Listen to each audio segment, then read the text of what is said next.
Oi, pessoal, tudo bem com vocês? Hoje nós vamos regar as nossas raízes estudando o capítulo 20 do livro Esse Cristão Incrível. Eu sou Lucimere, membro da Primeira Igreja Batista em Araruama. O capítulo 20 do livro tem por título Crer ou Visualizar. E Tozer ele inicia esse capítulo dizendo: a incredulidade é tão predominante que eu não gostaria de dizer alguma coisa que pudesse ser interpretada como excusando-a, mas com toda a nossa lentidão para crermos, ainda penso que às vezes nos culpamos de incredulidade quando o nosso problema é mais do que incapacidade para visualizar. Então, Tozer ele diz que a incredulidade existe, mas muitas vezes a nossa falta de fé vem da nossa incapacidade de visualizar aquilo que Deus prometeu que nos daria. E Hebreus 11:1 fala sobre isso. Ora, a fé é o firme fundamento das coisas que se esperam e a prova das coisas que se não veem. Então, ele diz que a incredulidade existe, mas muitas vezes a maior dificuldade que temos de crer no que Deus vai fazer nas nossas vidas é porque a gente tem dificuldade de visualizar. E o autor, na carta aos Hebreus, ele diz que a fé, tá, ela é aquilo que nos dá oportunidade de nós crermos nas coisas que a gente não vai poder não ver. Então, o crer e o visualizar têm uma relação direta entre uma coisa e outra. E Tozer ele continua dizendo, algumas coisas que a revelação divina garante que são verdadeiras, a nossa imaginação é simplesmente incapaz de apreender. Cremos nela, mas não conseguimos vê-las com os olhos da mente. E realmente, eu pensei aqui em 1 Tessalonicenses, no capítulo 4, do 13 ao 17, e mostra muito bem isso. Olha o que diz o 1 Tessalonicenses 4, de 13 a 17. Não quero, irmãos, que sejais ignorantes acerca dos que já dormem, para que não vos entristeçais como os demais, que não têm esperança. Porque se cremos que Jesus morreu e ressuscitou, assim também aos que em Jesus dormem, Deus os tornará a trazer com ele. Dizemos-nos, pois, isto pela palavra do Senhor, que nós, os que ficarmos vivos para a vinda do Senhor, não precederemos os que dormem, porque o mesmo Senhor descerá do céu com alarido e com voz de arcanjo e com a trombeta de Deus. E os que morreram em Cristo ressuscitarão primeiro. Depois nós, os que ficarmos vivos, seremos arrebatados juntamente com ele nas nuvens a encontrar o Senhor nos ares e assim estaremos sempre com o Senhor. É muito difícil para nós, seres humanos, conseguirmos visualizar esse momento, o momento da ressurreição e do arrebatamento. Na minha mente frágil, pecadora, eu me entendo como uma pessoa impossibilitada totalmente de visualizar isso. E isso faz com que a minha fé, que é uma fé genuína e que crê que isso vai acontecer, faz com que a minha fé me faça a cada dia mais buscar visualizar, para que essa fé continue firme na esperança desse glorioso dia. Porque a ressurreição para nós é muito difícil de nós conseguirmos visualizar. Mais ainda, como aqui Paulo fala, né? Que o Senhor descerá do céu com alarido e com voz de arcanjo. A gente não tem condição humana nenhuma de visualizar isso, mas nós precisamos nos esforçar para tanto, porque o autor, a carta aos Hebreus, ele diz que a fé é o firme fundamento das coisas que esperam e a prova das coisas que se não vê. Então eu não tenho como desenvolver uma fé robusta se eu não tiver assim o desejo de visualizar com a minha mente aquilo que é promessa de Deus para a minha vida, para a nossa vida. E explicando bem, né? Não é visualizar com os olhos físicos, mas com os olhos da mente, com a nossa imaginação. Isso é muito importante. E Tozer ele continua dizendo: temos que distinguir entre crer e visualizar. Não são a mesma coisa. Uma é moral e a outra é mental. A má vontade para crer prova que os homens amam as trevas mais do que a luz, ao passo que a incapacidade para visualizar indica nada mais que falta de imaginação, coisa que não será mantida contra nós no tribunal de Cristo. Achei interessante ele colocar isso. Muitas pessoas não creem porque elas não querem querer. Elas amam mais as trevas do que a luz. E aqui na carta, no Evangelho de João, no capítulo 3, versículo 19, Jesus fala, né? E a condenação é esta, que a luz veio ao mundo e os homens amaram mais as trevas do que a luz, porque as suas obras eram mais. Então tem pessoas que elas não querem crer. Elas preferem ficar no pecado, porque elas amam mais as trevas. Então elas querem mais as trevas, não, elas amam as trevas.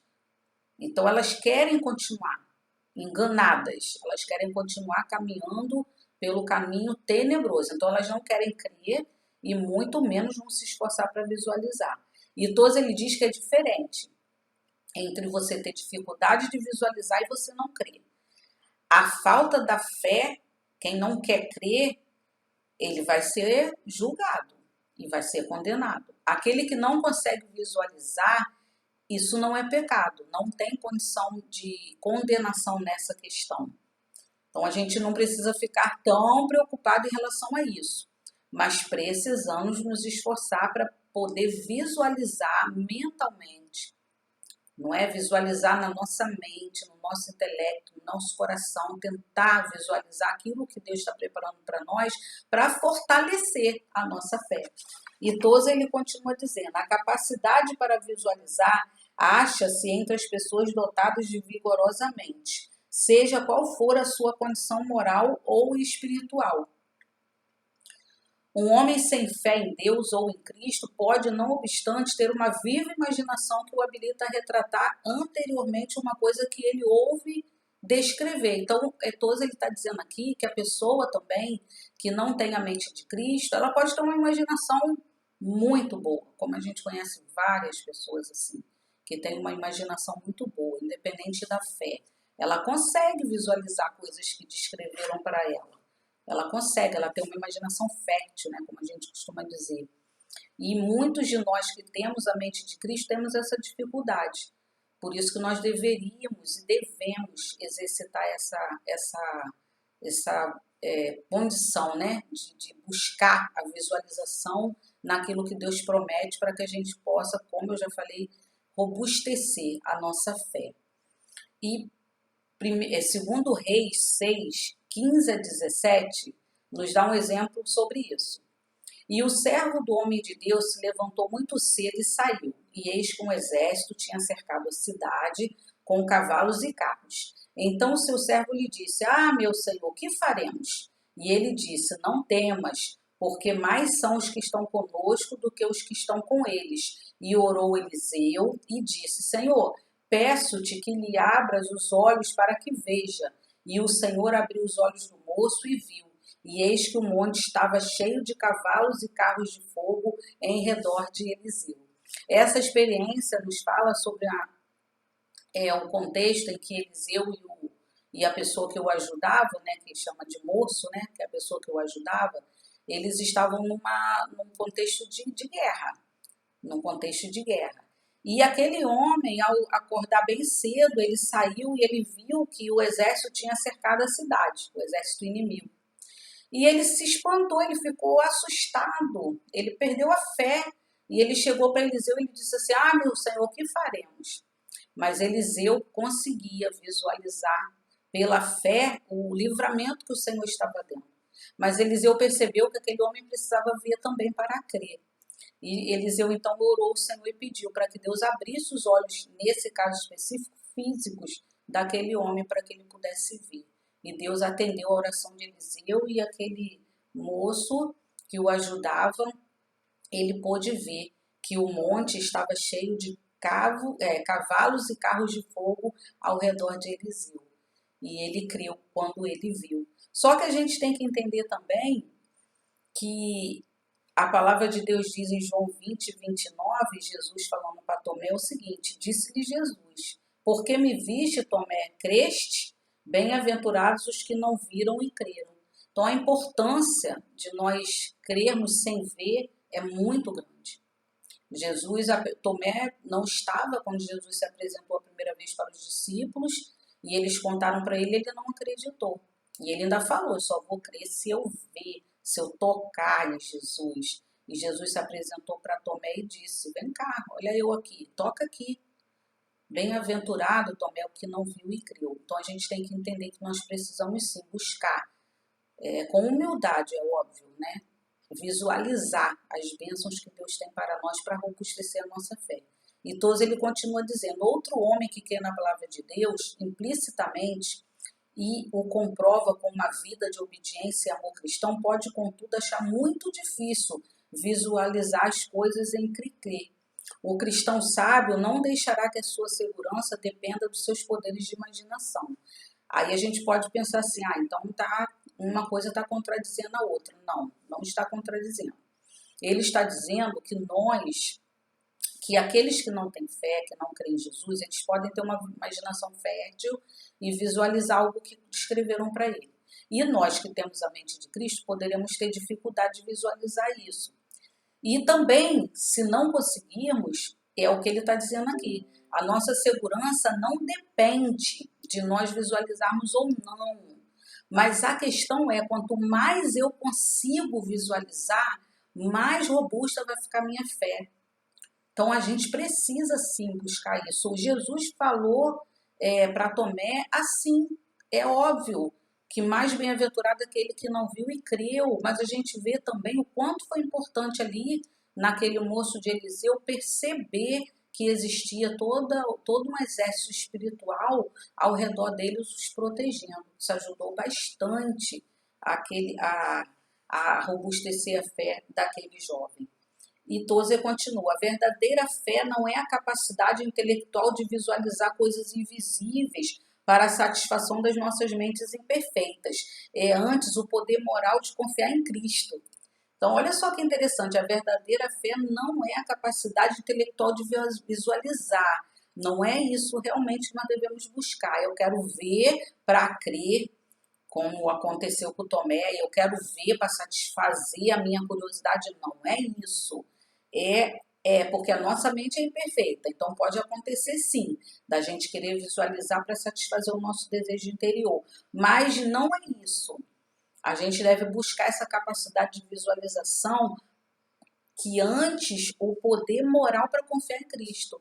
Então, quanto mais a gente conseguir ter uma mente fértil, né, uma imaginação fértil para conseguir visualizar, ainda que em parte, ou tentar visualizar na nossa mente, no nosso coração, na nossa certeza, isso vai nos ajudar bastante. E 1 Coríntios 2, 9 ao 11, Paulo diz assim: mas está escrito, as coisas que o olho não viu e o ouvido não ouviu e não subiram ao coração do homem são as que Deus preparou para os que o amam. Mas Deus nolas revelou pelo seu Espírito. Olha a visualização aí. Deus nolas revelou pelo seu Espírito. Paulo ele fala: as coisas que o olho não viu, o ouvido não ouviu e não subiu ao coração do homem, Deus revelou. Então é possível sim, através da ação do Espírito Santo em nós e só através da atuação do Espírito Santo em nós percebermos aquilo que Deus preparou para nós. E Paulo continua: porque o Espírito penetra todas as coisas, ainda as profundezas de Deus. Porque qual dos homens sabe as coisas do homem, senão o Espírito do homem que nele está? Assim também ninguém sabe as coisas de Deus, senão o Espírito de Deus. Então é possível sim, nós com a ajuda do Espírito Santo, termos uma faísca de visualização daquilo que Deus preparou, está preparando para nós. Isso é importante sim. Devemos pedir ao Espírito Santo que nos ajude a termos uma visualização, ainda que através de um véu, ainda que meio nebulosa, mas que possa robustecer a nossa fé, para que a gente creia sim, sem ver, creia sim, sem perceber, sem ouvir, sem cheirar, sem apalpar. Creia sim, porque a fé vem pelo ouvir, pela palavra, mas que essa visualização daquilo que Deus prepara para nós possa nos robustecer a nossa fé. João ali na ilha de Patmos, ele estava sozinho, exilado, e ele teve ali toda aquela revelação que está descrita no livro de Apocalipse, com certeza, aquela visualização, ainda que fosse, né, espiritual para ele, com muitos símbolos, com muitas coisas que nós hoje não compreendemos, mas foi muito importante para João, e com certeza é importante para nós também, quando a gente tenta visualizar a cidade Jerusalém celestial, com as ruas de ouro, com as portas com 12 pérolas. Isso, olha, coisa tremenda. Isso fortalece a nossa fé, sim, e nós devemos buscar isso. E vamos encerrar esse momento regando as nossas raízes e orando ao Senhor com o Salmo 119, versículo 18. Abre tu os meus olhos para que eu veja as maravilhas da tua lei. Essa deve ser a nossa oração. Obviamente, o salmista aqui, como nós, ele disse, abre os meus olhos, são os olhos espirituais, para que eu veja as maravilhas da tua lei. Nós só vamos conseguir perceber as maravilhas da lei de Deus se nós fizermos essa oração todo o tempo. Abre os meus olhos espirituais, para que eu consiga visualizar aquilo que me é possível, que isso vai me dar a certeza de que a lei do Senhor é maravilhosa, ela é perfeita, ela é justa, ela é santa e todas as promessas dele são maravilhosas. Que Deus nos abençoe e nos ajude a visualizarmos aquilo que vai fortalecer a nossa fé. Que Deus nos abençoe e se você ainda não reconheceu a Jesus como Salvador, ainda não conseguiu visualizar essa salvação em Cristo, eu te convido a fazer essa reflexão. Leia a palavra do Senhor, busque conhecer mais a pessoa de Jesus através da palavra, entregue-se ao Senhor, coloque-se à disposição de Deus através da oração, peça ao Espírito Santo para falar o seu coração e receba Jesus como seu Salvador e consiga, através da fé, visualizar o propósito que Deus tem para a sua vida, porque Deus tem um propósito para você.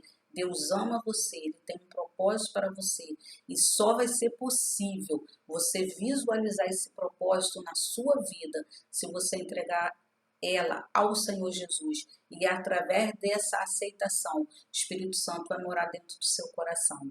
E eu te convido, se você ainda não assistiu os demais vídeos sobre este livro, volta lá no meu canal, vai lá no meu canal, vê os outros vídeos que você vai entender a importância que existe em nós entregarmos a nossa vida ao Senhor e buscarmos ser esse cristão incrível. Não incrível de poder, não incrível para estarmos na mídia, não incrível para que as pessoas acham que nós somos alguma coisa, mas incríveis para Deus, um Deus tremendo, um Deus terrível, um Deus maravilhoso, um Deus poderoso. Ele merece toda a honra, toda a glória, todo o louvor de cristãos incríveis que conseguem visualizar as bênçãos de Deus nas suas vidas. Deus te abençoe e te guarde em nome de Jesus.